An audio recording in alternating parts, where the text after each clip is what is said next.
Welcome back everyone. नमस्ते सभी को। आज घटस्थ योगा श्रृंखला महर्षि घिरंड में हम दंत धौती के तीसरे प्रकार कर्ण रंध्र धौती के बारे में जानने के प्रयास को प्रारंभ करेंगे।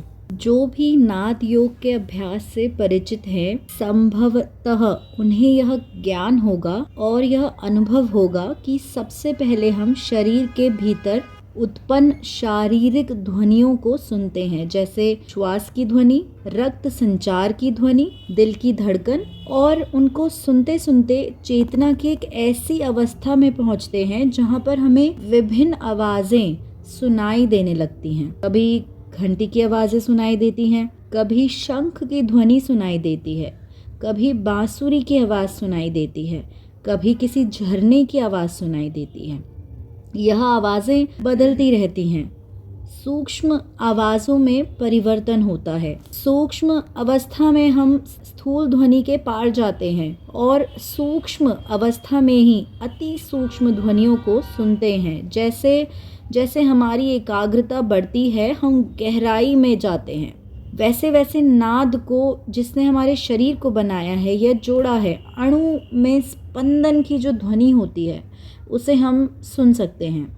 यह है नाद योग का अभ्यास। चेतना को इतना सूक्ष्म बना देना कि नाद सुनाई दे।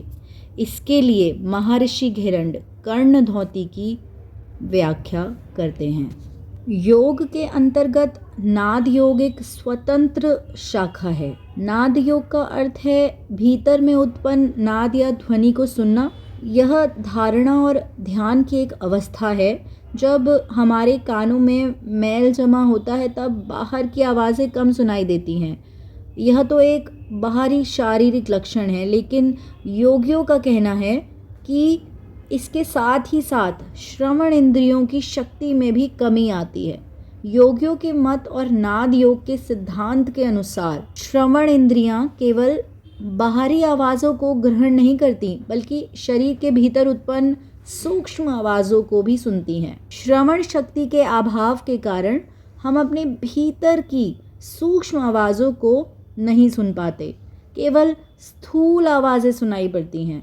लेकिन जब साधना मार्ग में व्यक्ति आगे बढ़ता है, धारणा या ध्यान की अवस्था को प्राप्त करता है, तब सूक्ष्म आंतरिक आवाज़ें भी सुनाई देती हैं और व्यक्ति उन आवाज़ों को पकड़कर चेतना की गहराई में प्रवेश करता है। यह नाद योग की एक विधि है। योगियों के मत अनुसार कर्ण छिद्रों की सफाई के लिए तर्जनी या अनामिका अंगुली का ही प्रयोग करना चाहिए। जब कान साफ रहता है तब श्रवण इंद्रियों में तीव्रता आ जाती है, क्योंकि कान की सफाई का संबंध हमारी श्रवण इंद्रियों के साथ है। श्रवण इंद्रियां तीव्र होती हैं, सुनने की क्षमता बढ़ती है और धीरे धीरे साधक अपने भीतर उत्पन्न नाद को सुनने में सक्षम हो जाते हैं। नित्यम अभ्यास योगेन नादांतरम प्रकाशयेत, अर्थात नित्य अभ्यास करने से नाद अर्थात ध्वनि सुनाई देती है। यहाँ तक सुनने के लिए धन्यवाद। अब कल जारी रखेंगे।